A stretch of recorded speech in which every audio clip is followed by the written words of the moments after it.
وہ ایسا نہیں کر سکتی، تو نگران حکومت اور ان کو ساتھ کنٹرول ٹاور کی سپورٹ ہو تو وہ ایسا کر سکتے ہیں، لیکن اس کا ایک پرماننٹ سلوشن ہونا چاہیے، ایک سسٹم کو ایسا ڈیولپ ہونا چاہیے یو کے کی طرح، یورپ کی طرح، یو ایس اے، کینیڈا، ان ملکوں کی طرح، تاکہ وہ خود بخود اب تو آج کل تو ایک ایسا سسٹم یوں سمجھ لیجئے کہ مڈل ایسٹ میں بھی، سعودی عرب میں آپ دیکھ لیں، یو اے ای میں، باقی ممالک میں خود بخود اس طرح کا سسٹم، ایک ٹرانسپیرنسی وہ خود بخود ہی ڈیولپ ہو رہی ہے۔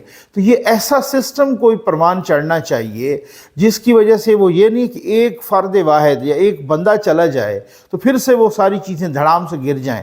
یہ ایک بہت بڑی بات ہے۔ میں آتا ہوں جنید صفدر اور ان کی اہلیہ عائشہ صاحبہ کی علیحدگی ہو گئی ہے، اس پر میں ویڈیو کر چکا ہوں، اور اب یہ کہا جا رہا ہے کہ یہ علیحدگی مریم نواز صاحبہ کی طرف سے ہوئی ہے۔ اچھا، یہ کس نے کہا ہے؟ یہ ایک صحافی ہیں، ایک میراثی ٹائپ صحافی ہیں۔ میں معذرت کے ساتھ کہوں گا، میں کبھی ایسے الفاظ استعمال کسی کے لیے نہیں کرتا، لیکن ایک وہ صحافت نہیں کرتے، وہ غلاظت کرتے ہیں۔ طارق متین ان کا نام ہے، اور اصل میں المیہ یہ ہے، اب بات لمبی ہو جائے گی، کہ یہ سارے جتنے بھی لوگ کل کو نیوز کاسٹر تھے، وہ بعد میں سوشل میڈیا کا انقلاب ہوا، یہ پھر اینکر بن بیٹھے، یا نیوز کاسٹر وہیں پہ بہت سارے مین سٹریم میڈیا پر بھی، ان کو وہ طریقہ کوئی نہیں پتہ ہوتا، یا یہ ہے، ایک تو یہ بات ہے۔ دوسری بات ہے کہ طریقہ آپ کو پتہ ہوتا ہے لیکن آپ کی بدنیتی ہوتی ہے۔ یہ میراثی ٹائپ صحافی، یہ غلیظ بندے نے ایک انسٹا کی فیک اکاؤنٹ سے ایک پوسٹ انہوں نے شیئر کر دی، اور کہا کہ جی یہ انہوں نے پریٹینڈ کیا کہ یہ پوسٹ ان کی سابقہ اہلیہ کی ہے، جنید صفدر کی، اور وہ کہہ رہے ہیں کہ سکون بہت کچھ ہوتا ہے، سب کچھ پیسے نہیں ہوتے، جو کہ میری سابقہ ساس مریم نواز صاحبہ کو وہ سمجھ نہیں آ رہی تھی ان باتوں کی کہ وہ سکون سب کچھ ہوتا ہے، اور وہ مطلب انہوں نے پورا لکھا کہ جی علیحدگی انہی کی وجہ سے ہوئی ہے، ٹھیک ہے۔ طارق متین نے یہ شیئر کر دی، اور یہ فیک پوسٹ تھی۔ اب تھوڑی دیر کے بعد جب یہ سارا بیک لیش آیا اور پتہ چلا کہ یہ فیک پوسٹ ہے، تو یہ غلیظ آدمی انہوں نے کہا کہ I deleted my last tweet. A trustworthy journalist friend sent me that screenshot. Now looking for it Insta. اب آپ اندازہ کیجئے، کہتے ہیں میں نے ٹویٹ ڈیلیٹ کر دی ہے، اور ایک ٹرسٹ وردی ایک جرنلسٹ دوست نے مجھے وہ بھیجی تھی، سمجھ آ گئی نا؟ اب وہ کون سا ٹرسٹ وردی تھا؟ وہ تیرے جیسا میراثی اور تیرے جیسا غلیظ ہوگا۔ اصل میں مسئلہ یہ ہوتا ہے کہ جب گورنمنٹ کو ایکشن لے، یا ادارے کو ایکشن لیں، یا ایجنسیاں کو ایکشن لیں، پھر ہم چیخنا شروع کر دیتے ہیں، پھر سارے کے سارے کہتے ہیں، پھر حامد میر جیسا مہان صحافی بھی وہ وہاں پہ بیٹھ کے اپنے نمبر بنانا شروع کر دیتا ہے، باقی بھی اس طریقے سے کہ جی بہت بڑا ارسطو بننا شروع کر دیتا ہے، باقی سارے اس طرح سے کہ جی دیکھیں بڑی زیادتی ہو گئی، یہ اظہار رائے کی آزادی پر قدغن لگ گئی ہے۔ یہ آپ کسی پر بھی تنقید کرتے ہیں، یہ اظہار رائے کی آزادی ہے، اس پہ کوئی قسم کی کچھ نہیں ہونا چاہیے، لیکن جب آپ غلط معلومات شیئر کرتے ہیں کسی کو بدنام کرنے کے لیے، اس پر پوری پکڑ ہونی چاہیے۔ اور آپ کو پتہ ہے کہ یہاں پہ نہ کوئی عدالت ہے، نہ کوئی قانون ہے، کچھ تو وہ اب جب عدالت ہوتی، کوئی قانون ہوتا، برطانیہ میں ایسے کیوں نہیں کرتے؟ انہی بھانڈوں نے بار بار اس طریقے کی بات کی ہے، وہاں پہ یہ لوگ احتجاج کر رہے ہیں، لیکن اس طرح سے نہیں۔ کتنے مقدمے ہیں جو اسحاق ڈار صاحب نے جیتے، کتنے مقدمے ہیں جو ناصر بٹ صاحب نے، 7 مقدمے نہیں جیتے، 7 ان یوتھیوں سے، ان غلیظوں سے انہوں نے جرمانہ بھی وصول کیا۔ کتنے مقدمے ہیں جو، اب میں کس کا نام لوں، کس طریقے سے وہ جو مالشیا پالشیا، وہ جو بے شرم چینل ہے ARY، وہ میر شکیل الرحمان صاحب، اور اسی طریقے سے جیو سے، جنگ سے، وہ بہت بڑا وہاں پہ مقدمہ جیتا ہے، ابھی تک وہاں ARY بند ہے، کوئی ویژن ٹیلی ویژن کے نام سے وہ چل رہا ہے۔ وہاں کیوں نہیں کرتے ایسے؟ وہاں منہ پہ جوتے لگتے ہیں، وہاں پہ قانون ہے، وہاں پر ان کو معافی مانگنی پڑتی ہے، وہاں پہ شرمندگی کا سامنا ہوتا ہے۔ اگر ایسا قانون ہوتا تو پھر یہاں دوسرے اداروں کو وہ کام نہ کرنا پڑتا۔ یہاں تو ایک بندے نے کہا تھا پتہ نہیں کوئی 8 سال پہلے کتنے 6 سال پہلے 8 سال پہلے کہ شہباز شریف نے کسی کو بھیجا کہ آپ دھرنا ختم کرا دیں اور ہم آپ کو 10 ارب روپے دیں گے، عمران خان نے، اور انہوں نے شہباز شریف نے وہ ڈیفیمیشن کیس آج تک وہ خود وزیر اعظم رہ چکے لیکن ان کے ڈیفیمیشن حتیٰ کہ عزت کیس کا کچھ بھی نہیں بنا، وہ بار بار آگے جا رہا ہے، آگے جا پیشیوں پہ پیشیاں، کچھ بھی نہیں حاصل ہوا۔ تو یہاں جب عدالتوں اور انصاف کا یہ عالم ہو تو پھر ایسے بھانڈوں کو، ایسے میراثیوں کو، ایسے وہ لوگ جو غلاظت کرتے ہیں، یہ پتہ کیا ہے، یہ جان بوجھ کے کرتے ہیں، یہ غلطی سے نہیں کرتے، یہ اس کی میں آپ کو وجہ بتاتا ہوں۔ تحریک انصاف کا سوشل میڈیا ہے بہت سٹرانگ، اور سوشل میڈیا سٹرانگ ہو نہ ہو، اب سوشل میڈیا ہے، ایسی کوئی بھی نیگیٹو چیز وہ بہت جلدی وائرل ہوتی ہے۔ ہم بطور قوم ایک نیگیٹو چیز کو بہت جلدی وائرل بھی کراتے ہیں، ایکسیپٹ بھی کرتے ہیں، اس پہ توجہ بھی دیتے ہیں۔ پازیٹیو چیز پہ کوئی نہیں توجہ دیتا۔ نیگیٹو چیز اس طرح سے وائرل ہوتی ہے، وہ ہزاروں لوگ اس کو، لاکھوں لوگ دیکھ لیتے ہیں، اس کے بعد یہ ڈیلیٹ کر دیتے ہیں، یہ کہتے ہیں او یہ غلطی ہو گئی، یہ فیک تھی۔ وہ جن لوگوں نے لاکھوں نے دیکھ لیا ان کے ذہنوں میں وہ ساری چیزیں راسخ ہو جاتی ہیں، بیٹھ جاتی ہیں۔ اچھا اب اس کے بعد میں آپ کو بتاتا ہوں کہ اس طرح سے لوگوں نے کویسچن کیے اور مجھ سے پوچھا کہ نقوی صاحب سچ ہے کہ مریم نواز نے یہ طلاق کروائی ہے؟ اس کا مطلب یہ ہوا کہ ان تک بھی وہ بات ساری پہنچ گئی ہے۔ اب جو اس غلیظ آدمی نے جو اس کو ٹویٹ کیا کہ جی میں نے ڈیلیٹ کر دی ہے اور یہ ایک فلاں نے مجھے بھیجا تھا، ایک ٹرسٹ وردی جرنلسٹ، اس ٹرسٹ وردی جرنلسٹ پہ بھی لعنت ہے اور تیری شکل پہ بھی لعنت ہے۔ تو ایسا ہی جو صحافت نہیں کرتا اور غلاظت کرتا ہے، ایک چیز ایسی دکھا دیں کہ جو معلومات کو غلط یعنی توڑ مروڑ کے اس طریقے سے ڈسٹارٹ کر کے ایک پروپیگنڈے کے تحت میں نے ٹویٹ کیا ہو یا میں نے ویڈیو کی ہو جاتا ہے، غلطی ہو جاتی ہے، وہ کوئی ایک آدھ دفعہ ہوتی ہے، 2 دفعہ 4 دفعہ ہوتی ہے، ہم سے بھی ہو جاتی ہے کئی دفعہ جی ایک ویڈیو کی یا کوئی ٹویٹ کیا جو اس کے بعد ہم آ کے یہاں پہ اس کی وضاحت کرتے ہیں۔ مجھے تو کبھی اللہ معاف کرے اس طرح کی وضاحتیں کرنی نہیں پڑیں، کوئی ایک آدھ دفعہ ایسا ہوا بھی صحیح تو اس کی وضاحت کرتے ہوئے شرم محسوس نہیں ہوئی، آنر محسوس ہوا، عزت محسوس ہوئی، وقار کے ساتھ۔ کبھی ایسا ٹویٹ مجھے ڈیلیٹ نہیں کرنا پڑا، کبھی بھی نہیں ایسا ہوا کہ یہ ٹویٹ ڈیلیٹ کرنا پڑا ہو، کبھی بھی ایسے، کیونکہ اس کو لیٹ کر دیتا ہوں، ویڈیو لیٹ کر دیتا ہوں، یار کوئی ذمہ داری ہوتی ہے، آپ پر کوئی انسانیت کی ذمہ داری ہوتی ہے۔ یہ لوگ انسانیت سے گر گئے ہیں، یہ لوگ غلاظت کر رہے ہیں، یہ صحافی ہیں ہی نہیں، یہ وہ بھانڈ ہیں، یہ غلاظت کر رہے ہیں۔ پوری پارٹی ختم ہو گئی بھائی، پوری سیاسی جماعت ختم ہو گئی ہے، ڈیلسٹ کر دی گئی ہے۔ یہ کون سی سیاسی جماعت ہے؟ یہ پرویز مشرف صاحب کی سیاسی جماعت ہے، آل پاکستان مسلم لیگ۔ 2010 میں اس کو رجسٹر کرایا گیا تھا۔ جناب بڑی کہ میں کو بہت زیادہ ترم خان ہوں، میں بڑا کوئی تیر مار لوں گا، اور اس کے بعد بھی کچھ نہیں ہوا۔ کوئی ایک گلگت بلتستان میں کبھی ایک الیکشن میں کوئی ایک آدھ پوسٹ اپنا سیٹ انہوں نے جیتی تھی، ادروائز آل پاکستان مسلم لیگ، اور وہ اب الیکشن کمیشن نے ختم کر دیے کہ اس کے نہ تو کتنے عرصے سے نہ تو کوئی الیکشن ہوا، انٹرا پارٹی الیکشن، نہ تو انہوں نے فنڈز کی تفصیل بتائی، نہ تو ان کا کوئی اس طرح سے جو خود ساختہ ترجمان ہیں، وہ خود ساختہ ترجمان بنے ہوئے ہیں، ان خود ساختہ ترجمانوں کو خاطر میں نہیں رہا۔ وہ ہر بندہ کہتا ہے جناب میں اس کا ترجمان ہوں، میں اس کا عہدیدار ہوں، اس وجہ سے وہ پارٹی ختم کر دی گئی ہے، ڈیلسٹ کر دی گئی ہے وہ پارٹی۔ افغانستان نے پاکستان کی امداد لینے سے انکار کیوں کیا ہے؟ افغانستان نے کہتے ہیں ابھی جو زلزلہ متاثرین کے لیے امداد، جو 2 دفعہ زلزلہ آیا، اور میں سمجھتا ہوں یار کہ یہ زلزلہ بھی جو ہے یہ وہی جو ڈچ سائنٹسٹ ہیں انہی کی ایک، وہ انڈیا میں بھی آیا، آگے غالباً نیپال میں کہیں وہاں بھی آیا، وہی چمن فالٹ جو ایشیا کی سب سے فالٹ لائن، جو ایشیا کی سب سے خطرناک ترین فالٹ لائن، یہاں پاکستان میں بہت خوف تھا، اللہ تعالیٰ معاف فرمائے، وہی اسی طرح سے وہ افغانستان میں زلزلہ آیا، 6.3 یا غالباً اس سے بھی زیادہ شدت کا زلزلہ آیا، اور وہاں پر جو ہے نا بہت نقصان ہوا، بہت یعنی کہ پتہ نہیں کتنے ہیں 2-2,500 لوگ جاں بحق ہو گئے، اس سے تعداد کیونکہ بعد میں تعداد کا پتہ نہیں چلتا۔ تو پاکستان نے امداد اور وہ اپنا طالبان نے انکار کر دیا، اور وجہ اس کی یہ بتائی، کچھ انٹرنیشنل میڈیا کچھ باقی لوگ بھی لکھ رہے ہیں کہ پاکستان کے نگران وزیر اعظم کاکڑ صاحب، انوار الحق کاکڑ صاحب، انہوں نے ایک ٹویٹ کیا، انہوں نے کہا کہ deeply saddened by the devastating earthquake in Herat Afghanistan, our hearts go to the affected communities. We stand in the solidarity and the Afghans with the Afghans during this difficult time.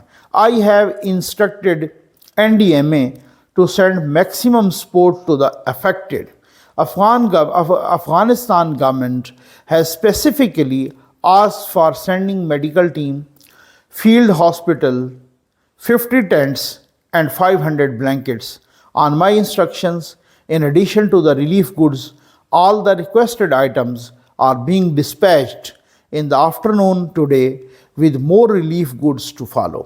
انہوں نے کہا ہے کہ یہ انوار الحق کاکڑ صاحب کی ان کے بقول کہہ رہے ہیں کہ جناب ایک افغان حکومت میں شامل اہلکار نے اپنا نام ظاہر نہ کرنے کی شرط پہ بتایا کہ یہ وہ پوسٹ تھی، یہ وہ ٹویٹ تھا انوار الحق کاکڑ صاحب کا کہ جس کی وجہ سے ہم نے انکار کیا۔ انہوں نے کہا ہم نے کسی سے ریکویسٹ نہیں کی، لیکن انہوں نے کہا کہ انہوں نے امداد مانگی ہے، انہوں نے یہ چیزیں مانگی، اس میں کوئی غلط بات نہیں ہے۔ اگر کسی نے کہا کہ جی ان کی طرف میڈیکل ٹیم، باقی بھی چیزیں جا رہی تھیں، تو میڈیکل ٹیم بھجوا دیں، یا اتنے کمبل بھجوا دیں، یا اتنے خیمے بھجوا دیں، پاکستان نے ریڈی کیا ہوا تھا NDMA نے، اور ادھر سے انکار کی وجہ یہ نہیں ہے۔ انکار کی وجہ یہ ہے کہ پاکستان نے یہ جو افغانی یہاں پر غیر قانونی طور پر مقیم ہیں، جو ان کو وہاں پر ڈپورٹ کرنا، اور 1 نومبر تک ان کو ڈیڈ لائن ہے، اس سے وہ بڑے ناراض ہیں، ٹھیک ہے نا، اور ساتھ وہ یہاں غیر قانونی سرگرمیوں میں بھی ملوث ہیں، ساتھ یہاں پر وہ دہشت گردوں کو بھی سپورٹ کرتے ہیں، ساتھ یہاں پر بہت سارے قانونی کو کوئی نہیں کہہ رہا۔ اور میں آپ کو بتاؤں کہ ابھی تک جو لیگل لوگ ہیں ان کو کوئی نہیں کہہ رہا، جو پرامن ہیں ایون اس حد تک ان کو بھی کوئی نہیں کہہ رہا۔ اس طرح سے جو دہشت گرد ٹائپ، جو اس طرح کی تماش بینی میں ملوث، جو جنرل فیض کے وہ لوگ بھر کے لاتے تھے اور جلسوں میں، اب وہ بڑی لمبی بات ہو جائے گی، تو اس طریقے سے یہ کوئی ایسی بات نہیں تھی کہ کاکڑ صاحب کا ایسا ٹویٹ آ گیا۔ آپ اپنا، اور دوسرا جو سرحد بند کی تھی یہ طورخم بارڈر، اور جو جس طریقے سے انہوں نے کہا کہ ایسا نہیں ہے، حافظ صاحب نے کہا ہے کہ ایسا نہیں ہے کہ انی مچائی ہو، کہ اسمگلنگ ادھر سے ادھر، ادھر سے ادھر۔ اب اس کو ذرا سٹریم لائن کرنا ہوگا، اس کو ذرا تھوڑا سا نا یہ اپنا آپ کو طریقہ کار سے چلنا ہوگا، قانونی طریقے سے کرنا ہوگا۔ ایسا نہیں ہے کہ اس میں نالے بھائی امداد۔ پاکستان آج وہی والی بات ہے کہ غزہ میں بہت کچھ اس طریقے کی تباہی ہے، اور اسرائیل جیسے دہشت گرد نے وہ تباہی مچائی ہے۔ آپ وہ امداد کسی طریقے سے، گو کہ ابھی تو ممکن نہیں ہے، کیونکہ باقی جو عرب کنٹریز، بہت سارے لوگ، ترکی، مصر، باقی جو وہ کرنا چاہ رہے تھے وہاں پر، ان کو بھی ابھی تک اجازت نہیں مل رہی، اسرائیل اجازت نہیں، اور بچے مار رہا ہے۔ آپ یقین کیجئے کلیجہ منہ کو آتا ہے ایک ماں کو جب ان کا بچہ چھوٹا دکھایا گیا، اور ان کی گود میں جب وہ بچے کی لاش، اور جس طریقے سے انہوں نے بین کی ہے اس میں، آپ یقین کریں ہمارے یہاں اندر نا پتھر کا دل نہیں ہے، پتھر کا اللہ نہیں رکھا۔ آپ کی رعونت، آپ کی دہشت گردی، آپ کی بہرحمی کی وجہ سے اگر کوئی جو ہے نا اس کو پتھر کا بنا دیتا ہے تو اس کا نہیں ہے ذمہ دار۔ آپ یقین کریں جس طریقے سے عثمان نے بین کیے، ایک فلسطینی، ایک وہ جو ہے نا چھوٹے بچے کو جو ابھی شکم مادر میں تھا، اور اس کو بمباری سے، یا اس کو جس طریقے سے شہید کیا گیا، وہ ہتھیلی پہ رکھ کے انسان کے رونگٹے کھڑے ہو جاتے ہیں، انسان کانپ جاتا ہے ایسے ظلم سے۔ تو بھائی وہاں بھیج دیں، جب بھی اجازت ملے تو میرا خیال ہے وہ اس امداد کو وہاں بھیج دینا چاہیے۔ اور اگر کوئی نہیں لیتا امداد تو کوئی ایسی بڑی بات نہیں ہے، یہاں پہ قانونی آپ سپورٹ کریں TTP کو، آپ یہاں پہ گند کریں، اور پھر اس کے بعد یہ بھی کہیں کہ جناب ہم تو امداد نہیں لے رہے، اور ہم تو جو ہے نا یہاں پہ اسی کا اس جس پلیٹ میں کھا رہے ہیں اسی میں چھید کر رہے ہیں۔ عابد باکسر گرفتار ہو گیا۔ عابد باکسر کی شہرت وہ ہے جناب کہ عابد باکسر، یہاں پر پنجاب میں ایک پولیس کے انسپیکٹر تھے، ایس ایچ او تھے۔ وہ ان کی خاص وجہ شہرت تھی جعلی مقابلوں میں بندوں کو ہلاک کرنا۔ یہ بہت ہی، جیسے وہ وہاں پر سندھ میں تھے ایس پی انوار، اور اسی طریقے سے یہاں پر جو ہے نا عابد باکسر، اور جعلی مقابلوں میں یہ ہلاک کیا کرتا۔ اور اب ایک چوری اور دوسرا سینہ زوری، اپنے آفیسرز کو وہ غلیظ گالیاں اور دھمکیاں، اب کل ان کو سی آئی اے کی بڑی ٹیم نے گرفتار کیا ہے۔ اب دیکھتے ہیں اس پہ فردر کیا ہوتا ہے۔ اور ایف آئی اے پر الزام ہے، ایک بہت بڑا الزام ہے کہ ایف آئی اے کا گینگ اور وہ انسپیکٹر جو ابھی پروبیشن پہ تھے، جو ابھی جیسے کانٹریکٹ پہ تھے، یا وہ ان کا وہ پرماننٹ ملازم بھی نہیں تھے، یہ ایکسپریس نے ایک سٹوری کی ہے اور نے کہا کہ اس میں انسپیکٹر وقاص شامل ہے، فخر عباس، مصدق اور حمزہ شامل ہیں۔ یہ انسپیکٹر شامل ہیں۔ قواعد و ضوابط کی سنگین خلاف ورزی کی ہے۔ انہوں نے ایک بندہ مبینہ طور پر اغوا کیا ہے، ایک شہری، ظاہر ہے وہ کو تاجر ہوں گے، یا میر کبیر ماجد صاحب ان کا نام ہے، ہری پور سے اغوا کیا ہے۔ جب یہ اغوا کرنے آئے تو انہوں نے اپنے سینئرز کو بھی اس میں نوٹس میں نہیں لائے، اور ساتھ ہی جو ہے نا، ساتھ ہی یہ یرغمال بنا کے انہیں مختلف جگہوں پر گھماتے رہے، غالباً لاہور میں، اور 3 کروڑ روپیہ انہوں نے تاوان لے لیا۔ 3 کروڑ روپیہ۔ اس دوران کہتے ہیں وہ اپنے کسی اعلیٰ افسر سے بھی رابطے میں تھے۔ بھائی اگر میں کہہ رہا ہوں، ابھی تک اس کی پوری تحقیقات ہونی چاہیے، اور اس سٹوری کے مطابق ابھی تک ان کا بال بیکا بھی کوئی کچھ نہیں کر سکا، اور ان کو اگر ایسے محافظوں نے کرنا ہے تو پھر تو اللہ ہی حافظ ہے بھائی اس ملک کا۔ اور میں سمجھتا ہوں کہ اگر یہ سچ نکلتا ہے تو پھر گورنمنٹ کو ان کو سیک نہیں کرنا چاہیے، ان کو عبرت ناک سزا، ان کو نشان عبرت بنانا چاہیے۔ اور جس طریقے سے حافظ صاحب باقی جگہوں پہ اس طرح سے ایکٹیو ہیں، اپنے ادارے میں ایکٹیو ہیں، اسی طریقے سے ادھر بھی اسی طرح سے ایکٹیو ہو کہ ان کو نشان عبرت بنانا چاہیے۔ یہ جب ایسے حفاظت کرنے والے ادارے، جب ایسے محافظ بھی اگر اس طریقے کی بدماشی کرنے شروع کر دیں گے تو پھر تو اللہ ہی حافظ ہے نا، پھر آپ کیا کہہ سکتے ہیں۔ یہ آپ ایک ویڈیو دیکھ رہے ہیں بھائی، یہ جو ویڈیو ہے یہ ان ایسے ہی یہ سامپل کے طور پہ بنائی ہے، اور یہ ایسے ہی، اور یہ کوئی فیک نہیں بنائی، یہ جینون بنائی ہے، اور یہ ان گھرانوں میں شامل ہیں کہ جو 100 گھرانے ہم نے مارک کیے ہوئے ہیں، اور یہ 100 گھرانوں میں جن میں ہم نے راشن تقسیم کرنا ہے، اور جس میں جن کا یا تو کفیل یا کمانے والا فوت ہو گیا ہے، یا وہ پیرالائزڈ ہے، وہ فالج زدہ ہے، وہ معذور ہے، وہ کسی طریقے سے کسی بیماری کی وجہ سے معذوری کا شکار ہے، وہ بستر مرگ پر ہے، اور خاتون خانہ بیمار ہے، 6 7 8 بچے ہیں، اور وہ نہیں کما سکتے، اب یقین کیجئے میں بہت ساری چیزوں کو نا، جب سے یہ سیلاب والی صورتحال آئی اور اس کے بعد ہم نے اپنی فاؤنڈیشن رجسٹر کی، اللہ جانتا ہے کہ مطلب میرا پہلے سے ہی ایک بچپن سے ہی وہ صورتحال یہی تھی کہ والدین نے یہی سبق دیا، والدہ نے یہی سبق دیا، اپنے بڑوں نے یہی سبق دیا۔ وہ جیسے کسی نے حاتم طائی سے پوچھا نا، بھئی آپ اتنے سخی کیسے بنے، آپ اتنے نرم دل کیسے بنے؟ تو انہوں نے کہا جی بچپن میں جب میں سکول جاتا تھا تو میری ماں مجھے 2 سکے دیتی تھی، کہتی بیٹا ایک فقیر کا ایک آپ کا۔ کہتا مجھے ساری زندگی یاد نہیں، یعنی اس زمانے میں مجھے جتنا بھی میں مدرسے جاتا، مجھے پورے پیریڈ میں ایک دفعہ بھی یاد نہیں کہ کبھی فقیر والا روپیہ میں نے کھایا ہو۔ تو یہ ہوتی ہے وہ تربیت، یہ ماؤں کی تربیت ہوتی ہے، جس طریقے سے آپ کو میرا کہنے کا مقصد یہ ہے، بوسٹنگ کرنا نہیں ہے، شوخی مارنا، شوخی بکھیرنا نہیں ہے، صرف یہ بات کہ یہ کرنی ہے۔ بہت سارے ایسے لوگ ہیں، آپ یقین کیجئے کہ جن کو دیکھ کے کلیجہ منہ کو آتا ہے۔ ہمارے گھر میں ایک خاتون آتی ہیں اور وہ ماسی ہیں، کام والی، کام کرتی ہیں۔ اچھا خیر، جتنا کچھ استطاعت ہوتی ہے ہم ان کے ساتھ ہیلپ کرتے رہتے ہیں۔ وہ بیچارے کہیں پر کسی کے پلاٹ میں یا کہیں پر کوئی ٹینٹ لگا کے یا بیٹھے ہیں، یا ان کی بجلی نہیں ہے، ان کا پانی نہیں ہے۔ اچھا، میں نے ان سے کہا، وہ ہمارے گھر سے پانی بھرنے کے لیے وہ آتے تھے اور ان کے چھوٹے چھوٹے بچے ہیں اور وغیرہ۔ میں نے ان سے کہا جی آپ ایسا کریں، آپ پھر وہ اپنے ہسبینڈ سے کہا کریں کہ وہ لے آئے۔ تو اس کی بچی ساتھ ہی تھی، وہ میری مسز بھی ساتھ تھی، انہوں نے کہا کہ جی آپ وہ چھوٹی بچی تھی، کوئی اتنی نہیں کہ وہ مطلب وہ یہی 8th 10th کی اس طرح کی بچی۔ انہوں نے کہا جی وہ ابو کو صرف امی کو مارنا آتا ہے، ان کو اور کام نہیں آتا۔ ہم بڑے حیران ہوئے یہ بچی کی بات سن کے۔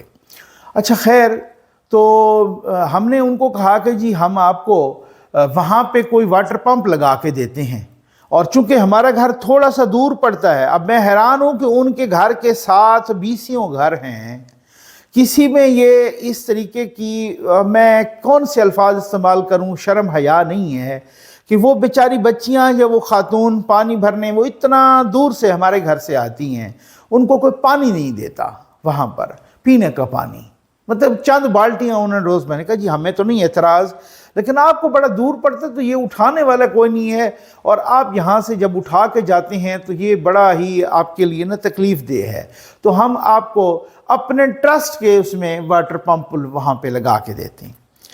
اب وہ جن کا مکان یا جن کا پلاٹ یا جن کی جگہ ہے، انہوں نے کہا جی میں اجازت نہیں دیتا۔ اب لوگوں کے ایسے مسائل ہیں، یقین کیجئے، جو کلیجہ منہ کو آتا ہے، اب اس میں آپ کر ہی کچھ نہیں سکتے۔ بھئی یار، آپ ایک ایسی صورتحال سے دوچار ہیں کہ آپ کسی کی مدد بھی کرنا چاہیں تو آپ کے بس کی بات نہ ہو، آپ کچھ نہیں کر سکتے۔ اس صورتحال میں لوگ ایسی قسمہ پرسی کی زندگی گزار رہے ہیں، اور میں یقین کریں ایسے لوگوں کو خراج تحسین پیش کرتا ہوں۔ اس کے پاس آپشن کہ وہ مانگتی نہیں بیچاری، ان کی بچیاں نہیں مانگتی، محنت مزدوری کرتے ہیں۔ ایسے لوگوں کو آپ یقین کیجئے، میں نے تو انسٹرکشنز دی ہوئی ہیں اپنی ٹیم کو کہ بھائی جو نہ مانگے آپ نے اسی کو دینا ہے، آپ نے ان کی سفید پوشی کا بھرم رکھنا ہے، آپ نے گھروں میں جا جا کے سروے کرنا ہے، آپ نے ان کی سفید پوشی کا، ان کی وقار کا، ان کی عزت کا احترام کرنا ہے، ان کی عزت نفس کا احترام کرنا ہے۔ آپ نے سروے کرنا ہے جو لوگ اس طریقے کے ہیں جو خود نہیں مانگتے۔ اس کے بعد یہ ویڈیوز بھی ہمیں اس وجہ سے ریلیز کرنا پڑتی ہیں، اس کی کچھ وجوہات ہیں دو۔ ایک تو خود احتسابی ہے ہماری اپنی کہ ہم خود احتسابی ہم کام کر رہے ہیں۔ دوسری بات یہ ہے کہ کچھ لوگوں کی ڈیمانڈ ہوتی ہے۔ آج کل حالات اتنے خراب ہو گئے ہیں بھائی کہ آج کل اس طرح کی ہم قوم ہیں اور اس طرح کا گند کرتے ہیں سارے لوگ کہ تو میں نے اسی وجہ سے ٹیم سے کہا کہ بھائی ہر طرح کی یہ ویڈیوز شیئر کیا کریں۔ حالانکہ مجھے آپ میں سے بہت سارے لوگ کہتے ہیں کہ نقوی صاحب آپ پہ ہمیں آنکھیں بند کر کے اعتماد ہے۔ میں کہتا ہوں اللہ تعالیٰ وہ ذات آپ کو عزت دے، آپ کو اور وقار دے، آپ کو عزت سے نوازے۔ آپ کا بہت شکریہ اس اعتماد کا۔ اللہ تعالیٰ آپ کو خوش رکھے، آپ کے بچوں کو خوش رکھے، آپ کی فیملی کو خوش رکھے۔ سر یہ میں خود احتسابی کے تحت یہ کرتا ہوں۔ حالات نازک ہیں بہت زیادہ، اور جو لوگ کچھ دو لوگ بھی اس میں سے کہہ دینا کہ جی آپ ویڈیو شیئر کیا کریں، اب میری رسپانسبلٹی بن جاتی ہے۔ امید ہے آپ کو ویڈیو پسند آئی ہوگی۔ آپ کا بہت بہت شکریہ۔